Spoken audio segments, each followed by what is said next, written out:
pemirsa Unhas TV, jumpa lagi bersama saya Zahra Sawita Suceng dalam Unhas Daily.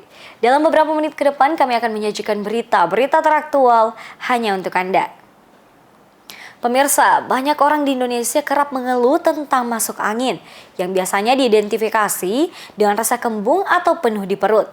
Namun, dari sudut pandang medis, kondisi ini dikenal sebagai meteorismus, sebuah istilah yang merujuk pada penumpukan gas dalam saluran pencernaan. Apa penyebab dan penanganan yang tepat untuk kondisi ini? Simak berita selengkapnya untuk Anda. Banyak masyarakat Indonesia yang sering mengeluhkan masuk angin, biasanya ditandai dengan perasaan kembung atau penuh di perut. Namun, dalam dunia medis, kondisi ini lebih dikenal dengan istilah meteorismus. Meteorismus adalah kondisi di mana terjadi penumpukan gas berlebihan di saluran pencernaan, yang dapat menyebabkan ketidaknyamanan seperti rasa penuh atau kembung. Gas dalam pencernaan bisa masuk melalui beberapa cara, termasuk saat menelan makanan atau minuman, terutama yang berkarbonasi, dan saat mengonsumsi makanan yang sulit dicerna. Makanan seperti kacang-kacangan, sayuran berfibra tinggi, dan bawang juga dapat menghasilkan lebih banyak gas. Selain itu, kebiasaan seperti mengunyah permen karet dan makanan terlalu cepat juga dapat meningkatkan jumlah gas dalam perut.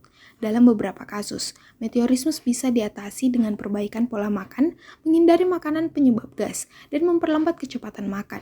Minum air hangat dan mengistirahatkan saluran pencernaan selama beberapa jam juga bisa membantu. Penggunaan minyak angin dapat memberikan kenyamanan sementara, tetapi tidak dianjurkan sebagai solusi jangka panjang.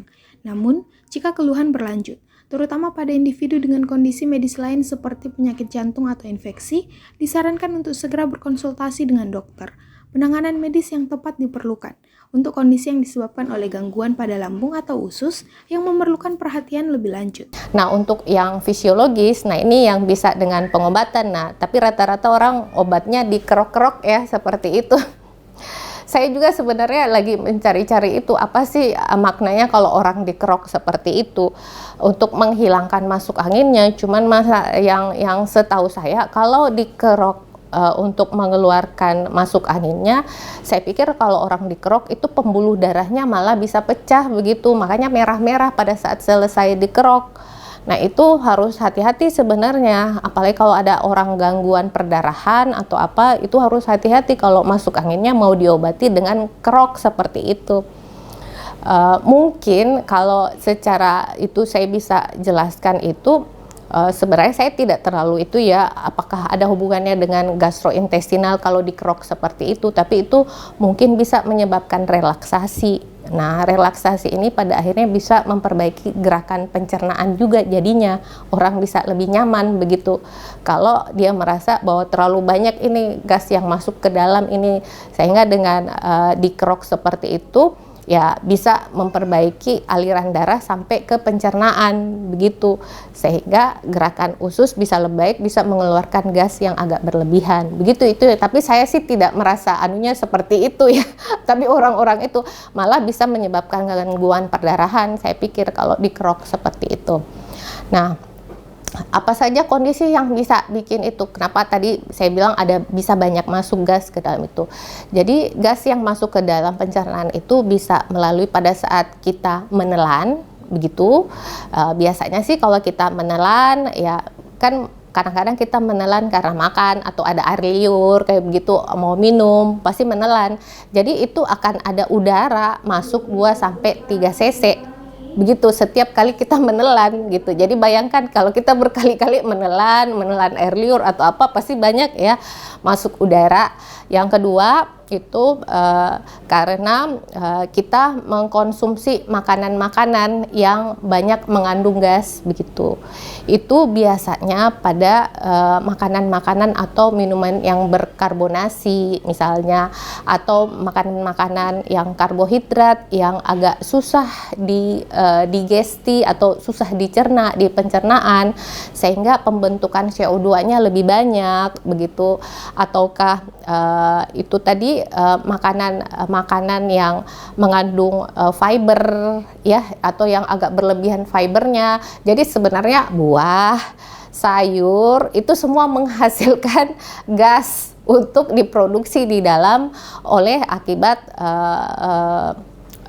produksi makanan yang kita makan tersebut di usus nanti akan dicerna oleh kita punya bakteri yang ada di usus, kemudian dia akan mengurai menjadi gas, seperti itu. Istilah masuk angin mungkin terdengar sederhana, namun penting untuk memahami kondisi ini dari sudut pandang medis dan mengambil langkah yang tepat untuk mengatasinya. Feni Septiani Samuel, Unhas TV. Kondisi overkapasitas terus menjadi kondisi yang terus berulang, terjadi di lembaga permasyarakatan maupun rumah tahanan. Lantas, bagaimana kondisi overkapasitas rutan kelas 1 Makassar? Berikut liputan selengkapnya untuk Anda.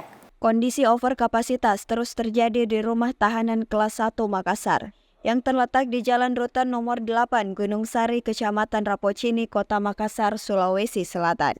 Untuk kondisi saat ini, kapasitas yang ada di rutan kelas 1 Makassar seharusnya untuk 1.000 orang.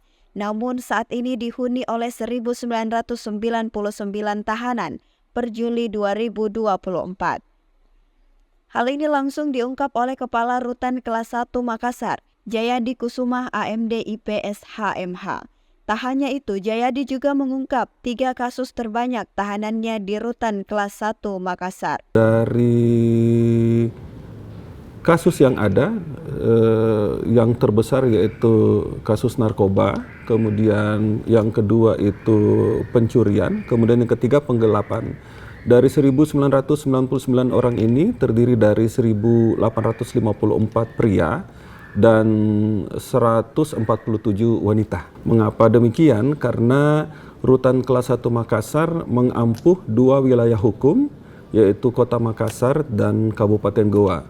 Upaya keadilan restoratif telah dilakukan sebagai upaya menekan overkapasitas. Namun tetap terjadi karena tahanan titipan tetap diterima di rutan kelas 1 Makassar. Mau tidak mau, tahanan titipan baik itu dari kepolisian, kejaksaan maupun pengadilan tetap kami terima. Kemudian pada saat yang bersangkutan itu sudah ingkrah, sudah putus, kami menyampaikan ke kantor wilayah Kementerian Hukum dan HAM bahwa tahanan yang sudah berstatus narapidana tersebut kami laporkan untuk dilimpahkan ataupun didistribusi ke lapas ataupun rutan penyangga yang ada di sekitar rutan kelas 1 Makassar, seperti itu. Ya. Mungkin ke depan kami pun berharap walaupun restoratif justice itu sudah dilaksanakan oleh pihak kepolisian, kemudian kejaksaan ataupun pengadilan negeri Makassar ataupun Goa, ke depan lebih diefektifkan lagi sehingga overkapasitas yang ada di rutan kelas 1 Makassar dapat kita minimalisir. Keadilan restoratif semoga terus dapat dioptimalkan dari berbagai pihak, baik kepolisian, kejaksaan, dan pengadilan. Aminah Rahmahmat, Muhammad Syaiful, Unhas TV. Pemirsa, jika jalan tol menjadi alternatif pilihan kendaraan roda 4 untuk menghindari macet, hal berbeda juga dilakukan pengendara motor warga Kota Makassar dan Kabupaten Goa. Sebagian masyarakat Kota Makassar dan Kabupaten Goa memilih menggunakan perahu penyeberangan dibandingkan melalui jalur darat. Hal tersebut dinilai menghemat waktu dan menghindari kemacetan. Masyarakat yang tinggal di wilayah perbatasan Kota Makassar dan Goa tentu tak asing dengan perahu penyeberangan sebagai moda transportasi alternatif untuk melintasi Sungai Jeneberang. Penyeberangan ini adalah jalan pintas warga yang hendak menuju Makassar ataupun sebaliknya. Lokasi perahu penyeberangan ini berada sepanjang Sungai Jeneberang, tepat di sekitar Desa Taeng, Kabupaten Goa, dan Jalan Malengkeri, Kelurahan Parantambung, Kota Makassar.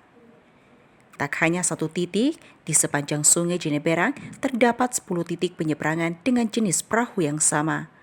Panjang sungai ini antara 75 hingga 80 km. Adapun kedalamannya kurang lebih 3 meter dan lebar berkisar 60 sampai 100 meter. Salah satu pekerja yang juga warga Desa Taeng, Arfan, menyebut dirinya yang sudah 6 tahun menggeluti pekerjaan itu. Ia mengatakan perahu beroperasi setiap harinya, mulai pagi hingga sekitar pukul 10 malam. Dilakukan pembagian waktu kerja. Setiap pekerja diberi jatah kerja selama 6 jam sehari. Jasa perahu penyeberangan ini biasanya paling ramai adalah waktu pagi dan sore hari. sebab umumnya masyarakat Taeng banyak bekerja di Kota Makassar. Dari keterangan Arfan, setiap perahu bisa memuat 20 kendaraan roda 2 dengan pembayaran setiap motor adalah Rp2.000. Namun harga tersebut tidak diwajibkan karena biasanya ada pengendara diberi gratis seperti anak sekolah. 6 tahun. Beroperasi ini mulai aktif itu dari jam berapa sampai jam berapa? Kalau apinya habis setelah subuh sampai jam 10 malam. Iya. Oke. Oke. Ke Bapak kalau betul namanya siapa? Pak Arpa. Pak Arfan ini bekerja di sini sudah berapa lama? Sudah ada 6 tahun. Itu bekerja dibantu oleh temannya juga? Iya, karena banyak di sini banyak orang kerja karena di shift. Iya, 6 jam pergantian. Iya. Itu dari jam berapa sampai jam berapa ini Pak? Kalau pagi habis ya hitunglah yang naik pagi itu turun pergantian jam 12 siang. Jadi jam 12 naik turun jam 6. Jam 6 sampai ada jam 10 malam. Itu satu perahunya biasanya buat berapa motor? Rata-rata 20 motor. Iya. Tidak tentu kadang ya banyak. Kalau ada yang mau masuk kita jalan. Bayarannya satu motor? 2.000. Sama orangnya. Adapun yang kalau kurang ya tidak apa-apa. Jadi penghasilannya itu rata-ratanya biasanya satu hari itu berapa? Tidak tentu di rata-rata kami ya karena biasa bayar 1.000. Ada pun bilang besok atau pulang. Iya tidak ada kewajiban. Kalau anak sekolah di sini tidak bayar. Iya itu dari bos. Kalau apalagi yang pejalan kaki itu jarang. Adanya perahu penyeberangan ini tentu banyak diminati masyarakat setempat. Hanya dengan Rp2.000, masyarakat terutama yang memiliki kesibukan kerja pagi hari sudah bisa menghindari macet dan menghemat jarak tempuh dibandingkan sepenuhnya melewati jalur darat. Tentu, ini akan menghemat bensin motor mereka.